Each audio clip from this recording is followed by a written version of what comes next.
দেশ ছাড়া হয়েছি, আমি তাদের কাছে ক্ষমা চেয়ে নিচ্ছি। আমরা যারা রাজনীতিতে এসেছিলাম একটা দাবি নিয়ে এসেছিলাম, তাদের যে মনের ভিতরে ক্ষোভ, তো আসলে বিষয়টা হচ্ছে যে রক্ষণ যদি ভক্ষক হয় তখন কিছু করার থাকে না। ঘটনাগুলি রিসেন্টলি ঘটেছে, যেগুলি জাতির বিবেককে নাড়াচাড়া দিয়েছে। গত ২০-২৫ দিন ধরে আমার উপরে আমি কিন্তু সেই ধরনের মানুষ না।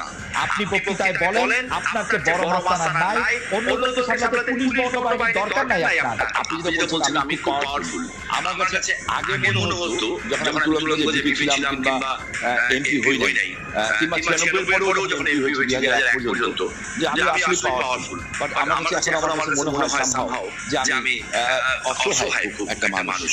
বিকজ আমাকে এখন দায়িত্ব নিয়ে কথা বলতে হয়, আমার হাতটা পাটা দুটি বাঁধা।